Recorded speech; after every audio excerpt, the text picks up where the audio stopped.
Welcome to Spirit School. I'm your mentor, Danielle Sarank, also known as the Squamish Medium. In this podcast, I share honestly all I have learned about the mediumship and spiritual development journey. My intention is to normalize these conversations, to make way for a more confident, clear, and connected wave of lightworkers, serving the world of spirit with an open and joyful soul. Welcome again to Spirit School.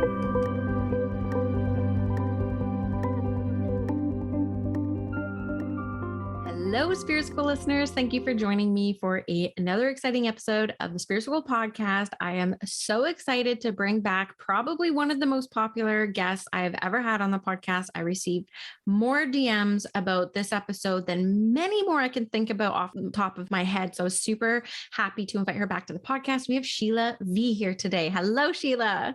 Hello, Danielle, and hello to this beautiful spiritual audience of soul seekers and truth seekers. It's so wonderful to be back. Yes, I'm so excited. We have had a lot more listeners join in since probably last time you were here. So if you just want to give a bit of an intro about who you are, how you serve the world, I would love to reintroduce you to people. Yeah, so my path has been pretty unconventional, like most of your listeners. So I spent 20 years in the corporate world. I did an MBA. I was a chartered accountant. I became a finance director, and I had a spiritual awakening in the midst of that all. I always knew I had psychic and mediumistic abilities. I'm Sri Lankan Australian. My parents had an arranged marriage. So my dad's a doctor, my mum very intuitive, and I became this combination of kind of intelligence and real intuition. And so when I had my spiritual awakening, there was this big, oh no, aha moment at the same time. It was like, oh no, my life's about to dismantle, and aha, this is what I've been searching for my whole life. So I became a seeker of the truth, and I studied all these modalities. I went to the Arthur Findlay College 3 times in 1 year to study, mediumship there and all these different psychic courses. And then at some point, I did quit my corporate job to do this work full time and work as a psychic medium. I'm a mentor now, and I wrote a book and it got published this year. It's called Brave, Courageously Live Your Truth. And a bit like you, Danielle, we're here being the way showers, and there are many way showers, that listen to you about how do you authentically live your life. And that means being a mum, being a medium, being a corporate director, being a soccer mum, doing it all. Like, we can be many, many things as long as we're honoring ourselves. Absolutely. This has been a big conversation actually this week, and like a kind of pattern I see kind of coming up, because I get asked all the time, like, how do you do everything? Like, 'cause I got 2 young kids, this business, I have a community, like we know everything that kind of goes into this, and you couldn't make it all work if you weren't extremely passionate about it. Right. So you probably had to face a bit of a dilemma when it came to the safety and the illusion of security with your corporate, and then following the signs to taking the leap and doing this full time. And so it takes a lot of intentionality. It takes a lot of passion to make it all work, right? 100%. And a calling will pull you along. And I talk a lot about this in my book, where you can ignore the signs, but the signs in my life got bigger and louder, more visible. And then, we're all psychic beings here. And, there was illness in my body. And I love teaching about signs now, because as spiritual light beings, we have a lot of signs that are showing us the way. Mm-hmm. And something, I ignored them. I didn't want to know about being a medium. I was earning a great salary, and society validated what success looked like in that old paradigm. It does not. It's a limiting belief. I believe it does. But back then my belief was I won't be valid, and I won't be validated or seen as equal. I'd be mocked if I came out and said I was a medium early in my professional days. And it was a real limiting belief. Mm-hmm. And so I had to follow the signs. I think they're courageous signs, and following them takes courage, because you're leaving behind an old world, friends, family, an old life, right? To create a new life. Yes. And one that not everyone's going to agree with, understand, or catch up with, right? I lost a lot of friends when I made the pivot to this path.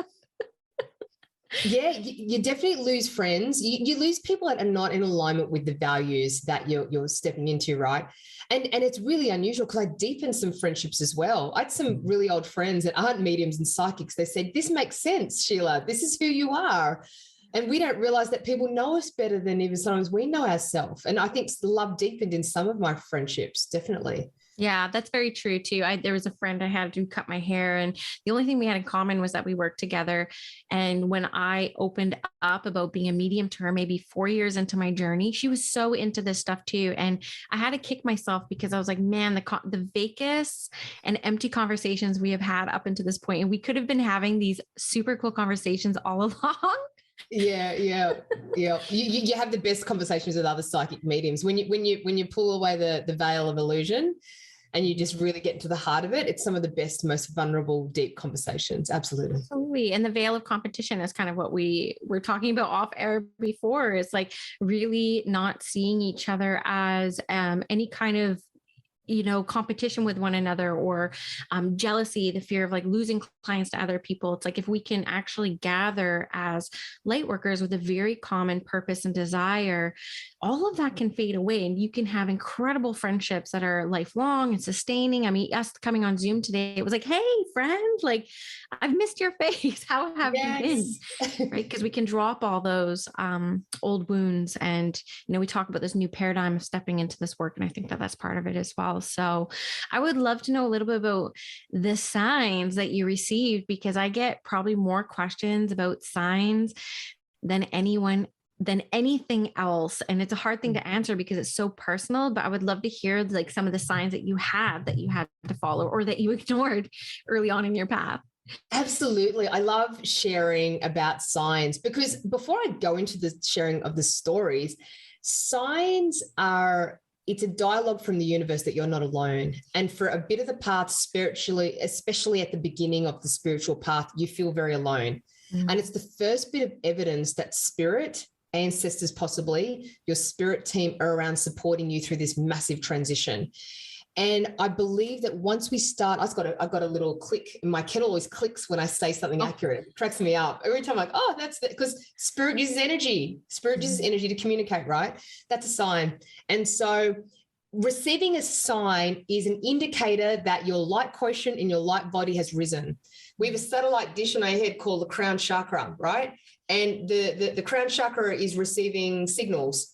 And once you start seeing signs, noticing them, and understanding them as a sign, it's an indication that you've ascended on your path. So you've been receiving signs since we were born. We all have. I've been ignoring them. Yeah. I've been unawake to signs coming in triplicates, coming in the most obvious ways, because I would say things like, that's a coincidence. Or how unusual that I received a feather again. And what are these feathers? And why does this keep on happening? And I was unawake that the universe was dialoguing with me. And it's a sign on your path that you are getting signs and that you're now ready to really step up into your work. And it also means that you start ready to quantum leaping into your development. So there's several, and in my book, Brave, I say signs are your reward for courage. Signs are your reward for being courageous in life and making the changes that are being called of you. And when you start honoring your life path as a spiritual light worker, whatever you're wondering you should do, you will find an acceleration and frequency of signs, right? And it's spiritual law that you must ask for a sign, like it's a part of your morning meditation practice. Guides, ancestors of the light that are working with me today, please show me a sign. And then you got to say something like, make it obvious. Show it to me in duplicate or triplicate. And then you say, if I missed a sign, please show it to me again. It's a conversation with a high light being that's guiding you, right? Yeah. So the sign that I received that I was off path, because I personally believe you get more signs that you're off path than you're on path, especially early on. I was going, and I talk about this story in my book. I was at an inflection point. I'd just come back from the Arthur Findlay College. And this is like a delicious place where you channel dead people all day long. And I went to the college not sure if I was a medium. You know that, can I really do this? Am I really doing this? You bring through one or two deceased ancestors and you think, yeah, maybe I can. But there's such this vacillation between, yes, I can, in the circles, and then out of the circles, you go into doubt, right? So going on the plane to authentically College, which is in England, I was not sure. And then after a week long of channeling dead souls, I was like, I'm a medium. I am absolutely medium. I had confirmation from all the teachers and students. And it's a real place where validation is really nicely received. So I got back to my corporate environment, and I was changing jobs. And in my heart, Danielle, all I wanted to do was start working full-time or even part-time as a medium. But my ego was like, it's time for a big promotion. It's time to step up in the corporate ladder. It's time to take a next big jump, which would have really meant not honoring my spiritual path. So there was this big, impressive job I was going for, which meant more exhausting hours, more money, and really a decrease in the investment in my spiritual path. And I was at the 4th round of the job interview. It was a highly competitive job. And after that job interview, I walked out on a street in Sydney, a busy city street, and my Michael Kors handbag snapped. The handbag handle snapped into two. It was a brand new handbag. It wasn't fraying. It wasn't, how the handbag handles can kind of show they're on their last. Like, this was a brand new handbag, and it snapped clean. And the thing with a sign is, and I write this in my book, who gives the meaning of the sign? We assign the meaning as the person receiving the sign. So for someone else, it might have been, that's odd. But for me, I knew it was spirit going, do not take this job. Do not take this job. And what do you think I did, Danielle? You took the job. And every day when I logged onto the computer, every morning, I thought of the snapped handbag. I thought, it snapped and I should have taken the job, right? That's the power of a sign. That's the power of a warning sign. They're called stop signs, right? From spirit going, no, you're off track. You will get off track signs. And that's where you need to work with a mentor, like Danielle and myself, and get spiritual guidance and counseling. And it's like, what is this sign showing me? My heart says this. And sometimes I just needed, back then I didn't have it, but I needed someone to say, yes, this really is a sign. And it was so hard to let go of the salary.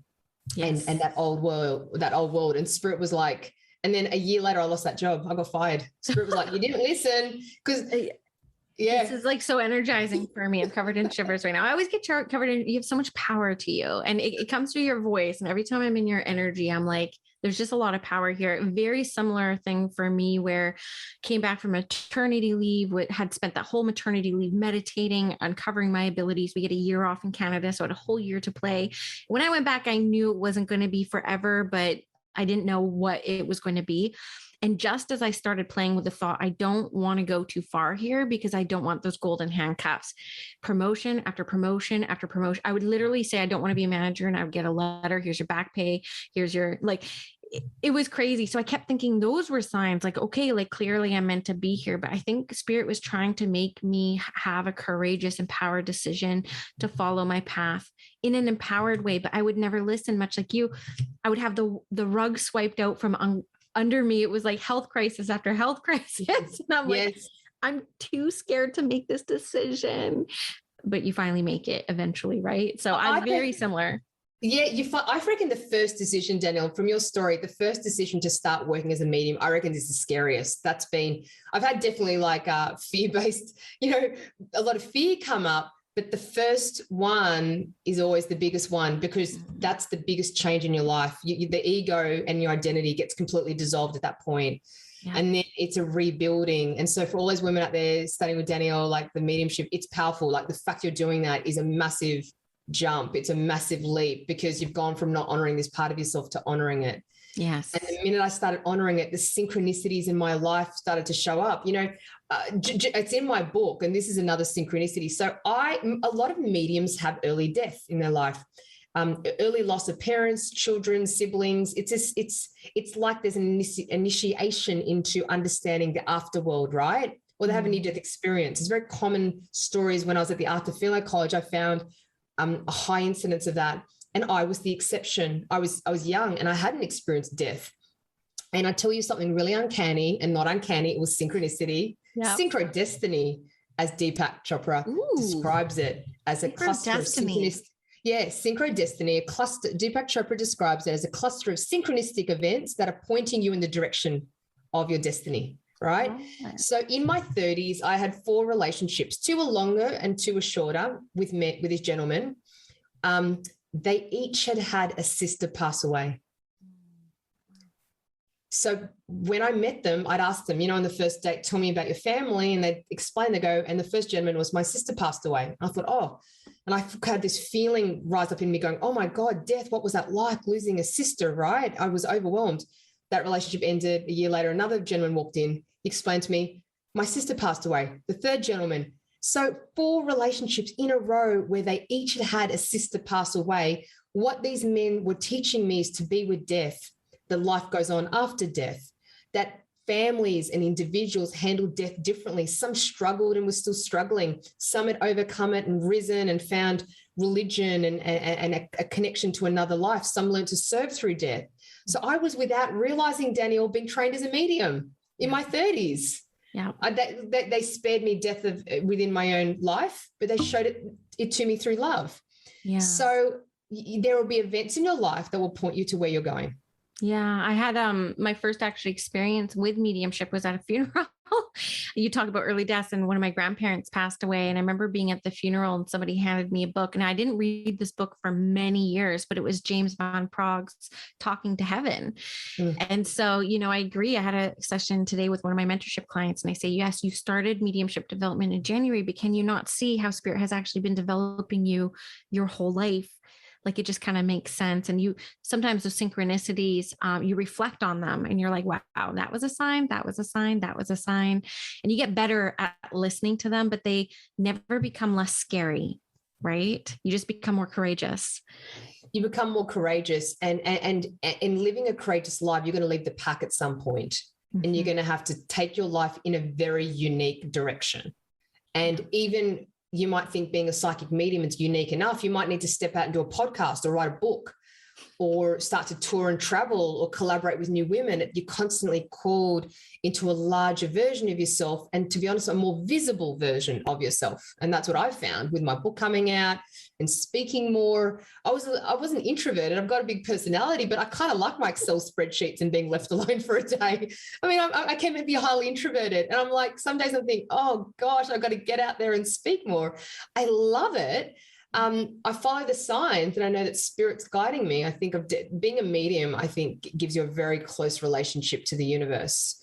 Because you see, I guess, the truth of the universe. It's actually a real privilege being a medium. It really is. It's a real honor. Yeah, absolutely. And I think of the spiritual quote, I'm going to butcher it because that's what I do. But it's like, once I decided that life was magical, I started seeing magic all around me. Right. And like you were kind of saying earlier, once you kind of acknowledged the first set of synchronicities and understanding, like, oh, this is actually a language in which spirit talks to us, you start recognizing it all around, and you start realizing actually how mundane it might appear. And you might actually start recognizing, wow, it's been here all along. I just wasn't aware of it. And that awareness kicks in, and then it's literally everywhere. You'll experience miracles every single day, every single week of your life. They're just there for you. And in my book, I've created a word. It's called sign shock. And I describe sign shock as the shock you go into when you receive the sign. And there's this beautiful space, the awe you sit in after the sign is received. It might last 3 seconds, 5 seconds, 10 seconds. And as the receiver of the sign, as spiritual beings, it is our duty to stop and inhale and breathe in gratitude for the sign, and also to find the meaning in that moment. In the movies, it's like the slow motion. Everything slows down. That's how movie directors tend to show these moments as slow motion, because it does feel like time has stopped to say, hey, look at what we're trying to show you here. Take the leap into the new job. Don't take the job. Commit to the man. Don't commit. Leave the relate. Whatever it is, you've been shown. And your job is, in that moment, is to get out a notebook, write on your iPhone, sit down and just start journaling and going, this is what I'm being shown.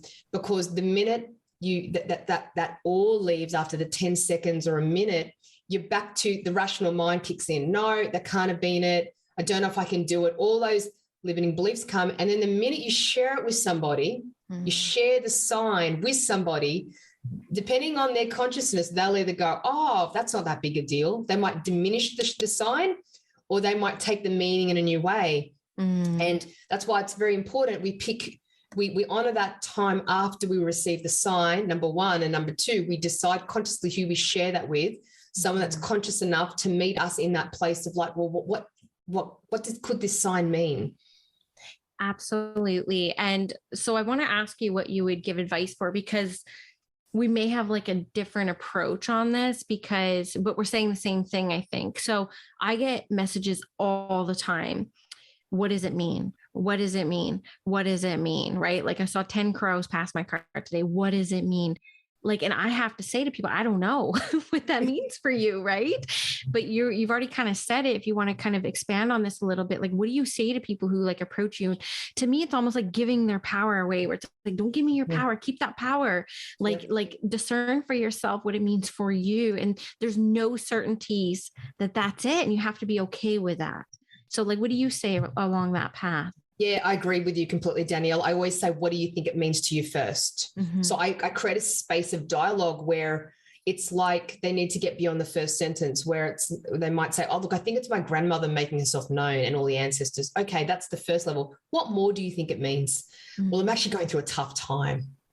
And then the layers of the signs. So we receive signs as a guidance. These are the reasons. We've got guidance when you're going through big transitions, just a visitation from a loved one, just saying, hey, I'm here, you're protected, I'm watching over you. Comfort when you're down, you're going through heartbreak or illness or something difficult. Protection when you're wandering through life and you just need to feel protected energetically, you're feeling maybe physically not safe. Mm-hmm. Confirmation that you are on the right path. It might be just, yep, that's my confirmation. And the last one is a sign of awakening, that you're awakening and you're like, oh, I feel like these are signs from the universe. What is the universe? Like that's the awakening process. And so when I teach my students in my program, they request a sign and they put a meaning behind the sign. There's so many different ways to dialogue. And it's a bit like a muscle in mediumship. The more you do it, the better you get. Mm-hmm. So you might keep on seeing the signs and then that first layer will come forward and you go, okay, it's my grandmother. And then you'll get a confirmation next day. And then it is like this intuitive center, like that knowing, that clear cognizant knowing kicks in. Yeah. So as a teacher, as you are, Danielle, and as I am, we help the clients and the students and all the teachers listening in to this podcast, we're helping them tap into their own intuition in that moment by asking a lot of important questions.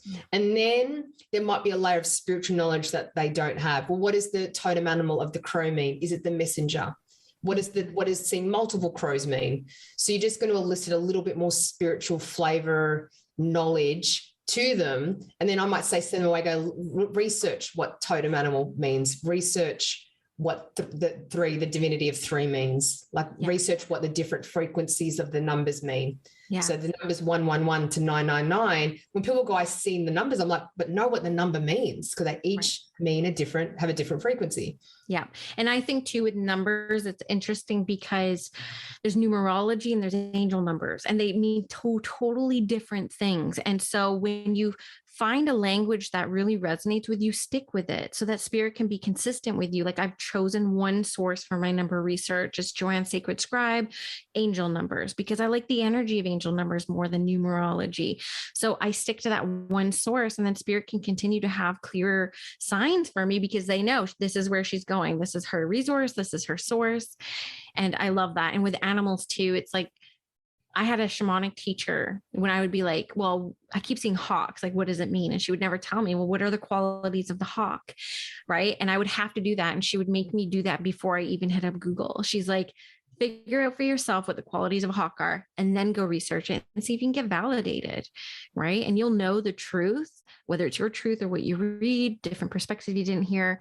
And then the other thing I'm thinking of too, I don't know if you experienced this as well, but when my cat died, he kept bringing me dragonflies, which is a hilarious thing because I'm scared to death of dragonflies, all bugs. And so I'm like, really? And I got one tattooed on me. I'm showing you my tattoo right now. I was lucky to have witnesses for all those signs, and it was undeniable. undeniable that they were signs. My husband was there, who's super skeptical for every single one of them, which was a blessing for me, because he's so skeptical. It was so nice to receive his validation. Like, it's a sign, Danielle. Like, one hung out on my paddleboard for 45 minutes one day, getting splashed with water, did not move. He was like, it's undeniable.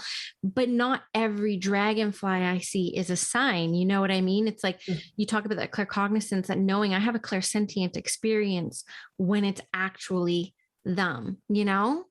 Absolutely. I mean, and all spiritual teachers, what we're doing is we're taking you home to yourself, not creating a reliance on the teachings. It's fundamentally we're helping you develop your muscle. So eventually you're there out, because you can only be with a teacher for an hour a week or however long it is. And at some point you'll receive the dragonfly and go, no, I know that's a sign, because I was worrying about something this morning and I asked for a sign. And it's your job, it's our job to piece the pieces of the puzzle together of our own life and our own challenges and our own joys. No one else can do that for us. That's our spiritual responsibility. And in doing that, our vibration lifts, because in that act of making the meaning of the sign connects us to our guides. The guides are on the other side, and ancestors going, she's got it, he's got it. They're getting it. And that's when the amplification and acceleration of science begins, because they're like, okay, they're speaking French, let's do this, or German, or whatever the language is. It's like, right, we're on the same frequency. Yeah. So in my group, the funniest signs have come through. There's one girl who her sign is a harmonica song from her grandfather. And in my last week, 2 weeks ago, we all put requests out for signs. We said, whatever they have to be. And she had a long lost friend get in touch with her via WhatsApp and send her a message. And I share this story without her permission. She's pretty generous energy. And her friend got in touch with her and sent her a video of a guy playing a harmonica. And it's just like, yes, it's those kind of quirky moments. I have another student who asked for pasta as a sign from an ancestor, and she's gluten-free. And this Italian cafe, the guy came out, we're in lockdown here, so it's harder to get, I don't know if it is harder to get signs. I'm going to retract that. You can get signs anywhere. She went and got a coffee, and this Italian guy goes, do you want some pasta? And he comes out with this bag of gluten-free pasta for us in the middle of lockdown. All our cafes are closed, right? And so these signs, when you put them forward, they're the funniest, most interesting ways they can come to you. You just got to ask. You've got to be brave enough to ask.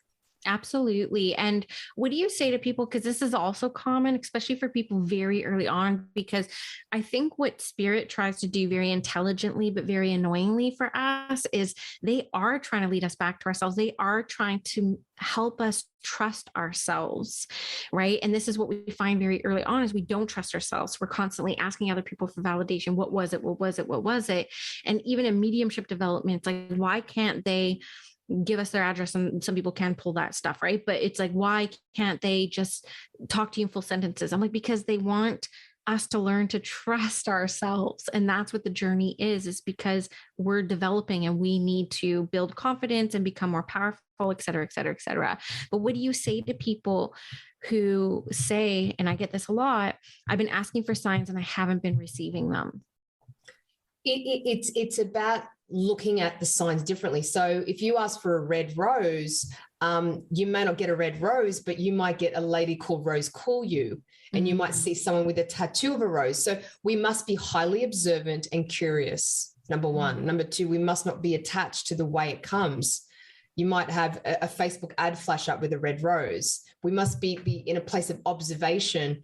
And then we really must have it in our heart, knowing the universe is going to give it to us. That's a sign of spiritual maturity, where it's just a given that you're going to get it. And it's like, I wonder how it's going to show up today. And that's this self-esteem early on the path we're building. And I think for you, Danielle, and myself, I spent a year doubting and not sure and crying every so often and comparing myself to other people. I think it's part of the path. I really do. And I think as teachers, we're here to hold students in that place and guide them. And at some point, it's like a child learning to walk. You do learn to walk. At some point, the evidence becomes just too strong to not do this on your own. Yeah. And it is spiritual self-esteem. Yeah. And something I'd like to say to people too, because, Sheila had a great example of clearly getting signs and not listening to them. And I remember I've told the story in the podcast before, but for you, I don't like to do what I call drive-by readings. I don't like to read people out of the blue.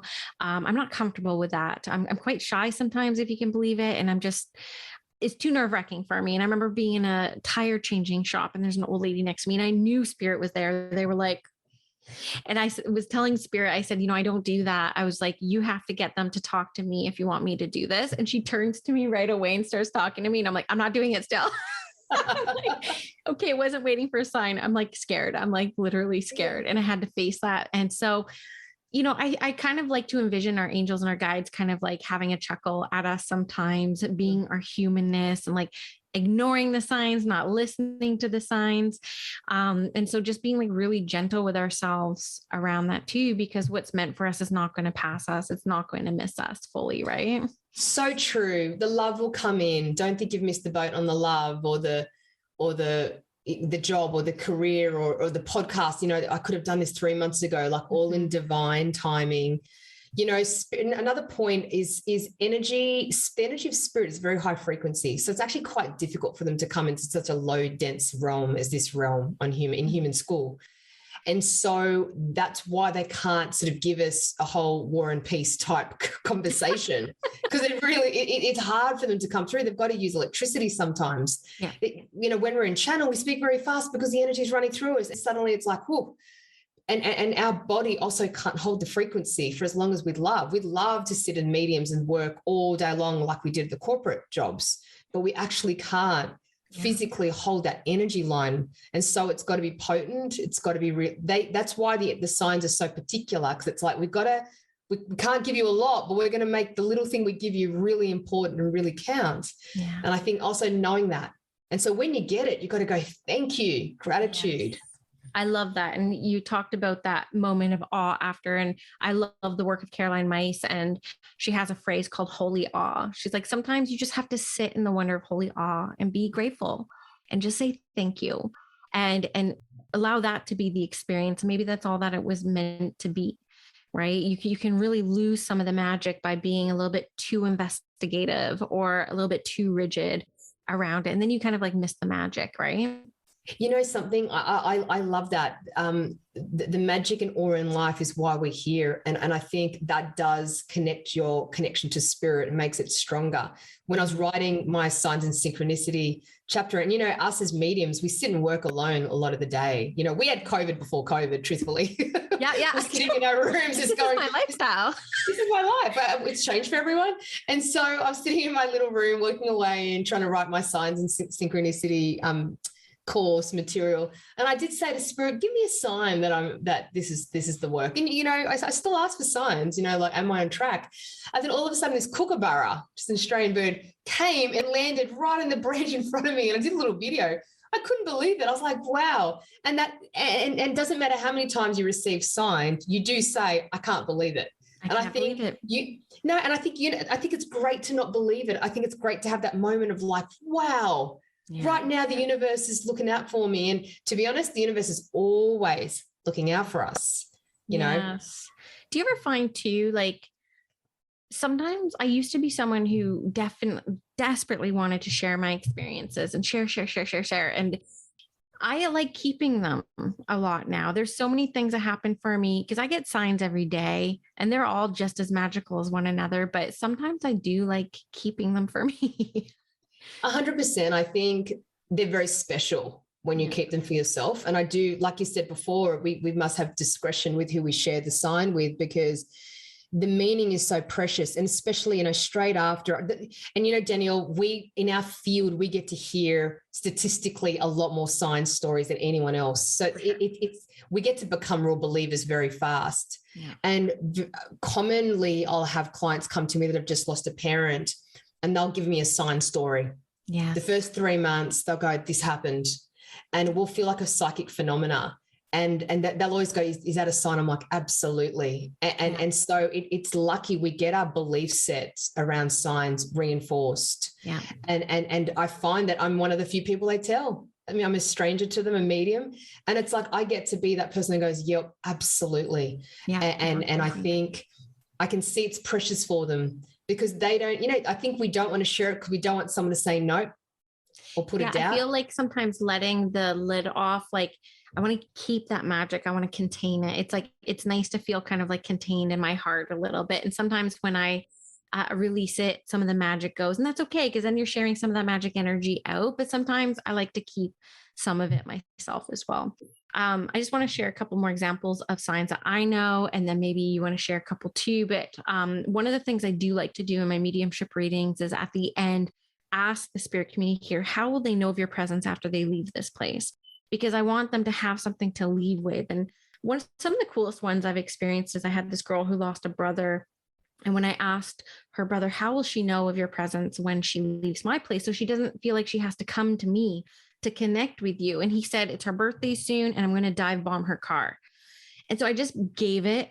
It takes big courage as a medium to say some random What does thing. dive bomb the car mean? I'm a bit naive. So like birds like dive bomb the car. Oh, right. Okay. So I said, he's telling me it's your birthday coming up, and you'll know on your birthday, he's going to send lots of birds dive bombing your car. She's like, oh, it's my birthday in like a month, so I'll look for that. And I got a message from her that day crying, saying, Danielle, I'm on the side of the highway. I'm freaking out because I've had birds, and I get covered in shivers even talking about it, dive bombing my car all day. And so the magic of mediumship can continue through signs like this. And it's something I definitely try to leave every client with. So that's one that was like pretty magical for me. I love it. I love it. I've had a gentleman, a friend, who shared with me, his good friend Troy passed away from a brain tumor. And it was a year later, and he was having a bit of a sad moment. And he said, hey, buddy, if you made it to the other side, let me know today. And he gets to the airport and hadn't spoken to anyone. And he said, bring me people with a person with your name. He said, a person with your name. So he boards the airplane, and the airline instructor is Troy. The name's Troy. Right, sits down, he's like, no way. And he's a red-blooded male, right? He's like Australian male going, that can't have happened. And he's like, oh my God. Anyway, the plane takes off, and the whole short journey between states, like, could that really have happened? Is Troy, he's made it to the other side. Wow. Plane lands in the middle of the day, and he waits for a shuttle, right? And this shuttle guy turns up, and he's the only one on the shuttle. And when you're the only one on the shuttle bus at the airport, you sit at the front. And he goes to me, I'm going to sit at the front with you since I'm the only one. And the guy tells me, he goes, you can ride the bus if you want. They had a bit of a chuckle. And the guy turns to me and goes, my name's Troy. Nice to meet you. And he's like, no way, Troy. And then, so the day goes on, and this guy's a music teacher. And he gets randomly later in the day, he gets a phone call. He's in Bunnings, like a warehouse kind of hardware store. And he's receives this phone call it's a girl called Kate that wants a music lesson with him. But when we change phone numbers, sometimes the old name stays up. The name Troy comes up on the phone. Yes. Oh, wow. So he received 3 distinct signs in one day. I've had so many different types of things like that, where it's the feather that's in an indoor apartment and no one knows how it's got there. It's for me, I see a lot of numbers because I'm a numerically minded person, being an accountant. I see a lot of, so spirit will use what you have. So I love numbers. So I see a ridiculous number of 111s, 222s. I had 4 4s on a number plate in front of me once. 4s, 4 4 4 4. And I went, no way. I was writing a pitch for a card deck to my publisher, sitting in a cafe out on the street, and a car pulls up, and the number plate is Karma, Karma, C-A-R-M-A. I was like, no way. So you just have all of these little things turn up that if you see it, it's absolutely a sign. So it's very useful to ask a medium, how can I receive a sign? And trust they will use electricity, and trust they may use, animals that are in your nature environment. They will use odd occurrences. So you might find a misplaced penny or a misplaced object. And a last thing I love, and I've written about this in my book, is the word cledon. Do you know what the word cledon is? No. I'm getting a blank on her name now. I can't believe it. Baron Reed. Call it Baron Reed. Yes, yeah, CBD. Yeah, I know her. She's coined the phrase cledon, and is when a message is unknowingly delivered to you through someone's voice, right? Yes. And have you ever had it where it feels like a channeled message is coming to you through a friend? And when I teach this, there's several things that happen. It feels like their consciousness has stepped aside, and it feels like spirit has stepped into their consciousness for 3, 5, 10 seconds. Yeah. The voice tone does change and the speed changes, it does not sound like them. Yeah. It sounds like they're giving you a message directly to your soul, and it generally is what you needed to hear. You're like, oh, at the end, I needed to hear that. Yeah. Right. And it can be through a voice of a person. It can be through a music, the words of a song. Suddenly that phrase stands out, and it's your clear audience being activated. Yes. I'll share this very quickly because I know I don't have you very much longer, and I want to give you a chance to kind of share some things. But very recently, a couple of weeks ago, I really feel like I disappointed a friend. I forgot about a Zoom date that we had and went on about my day, completely missed it. I'm very hard on myself. Like I always have been. I'm my own worst critic, as many of us are. I was so hard on myself about missing that because I was so worried I disappointed her that I actually cried. And I was upstairs with my son, who was in the bath, and I had to run downstairs to go grab something. My daughter was down there on her iPad, and I'm crying at the kitchen sink, and I'm just beating myself up. And my daughter looks at me and she goes, "It's okay, you forgot." And immediately I knew it was a sign for me. And she looked at me. She's like, "What were you asking me?" And I was like, "Nothing." But she was a complete deliverer. She's 7 years old, right? She doesn't even know, because it snapped me out of my self-loathing. And I knew it was from spirit. And I knew spirit was saying, "Lighten up, Danielle." Like that's what they always say, "Lighten up. It's all good." And my friend was fine in the end. It wasn't a big deal, but man, can they ever use, like, you actually out there listening may be a sign for someone else. And I wouldn't be surprised if spirit, because you're so spiritually open, you wouldn't be listening to this podcast if you weren't. They will use your consciousness to be a sign for other people. So never underestimate the power of that as well, being an indirect messenger. Absolutely. And some people might call you the oracle. You might get the nickname the oracle because you just always know the right thing to say. And yeah, you might be asked to repeat it and you can't. I've said to my friends, "Can you repeat that?" They said, "Repeat what?" Yes. Right? Like, what did I say? I know what you're talking about. And it is a moment, again, sign shock, the awe, just capture it and breathe into it, slow down the heart rate, calm your nervous system, and just sit in the awe and go, "Wow, that was delivered for me." And then really send the deliciousness that it's okay, you forgot, mummy. It's okay. Yes. You know, there's a healing energy in the message too. Absolutely. I love that. This has been a really awesome conversation. I was so glad that you wanted to come back. And I know last time I had you on, dozens of DMs, dozens of shares on the podcast. And that's not super common either, to be honest with you. And I know a lot of people were interested in working with you. And so how can people find out about you? What classes do you have going on? How can people work with you?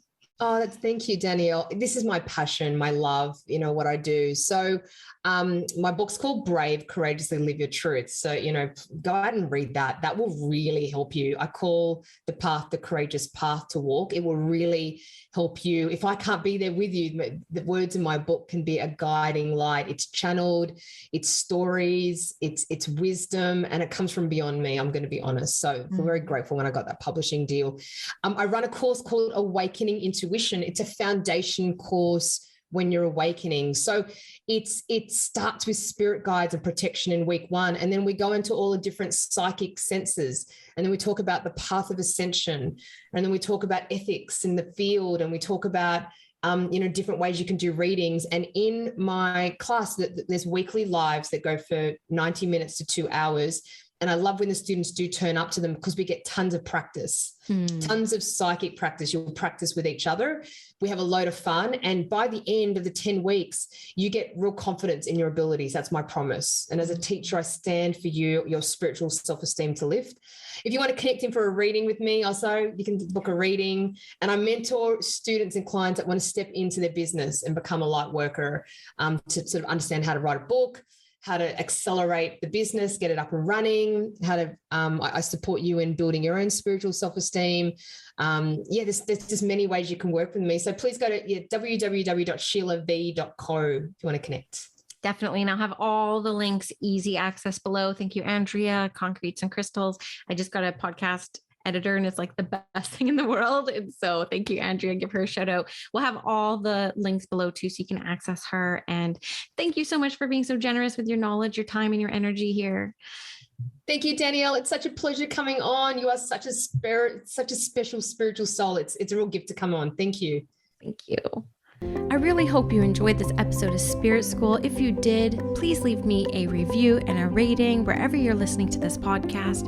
And if you do feel called to share this with your friends, thank you for tagging me on Instagram at Squamish Medium so I can also share.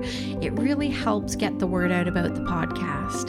If you're interested in working with me in my one-on-one mentorship, a reading, or all the various programs that I run, you can go to squamishmedium.com or check me out on Instagram at Squamish Medium. The link in the bio has everything I am currently working on in service to the world of spirit. Have a great day, guys.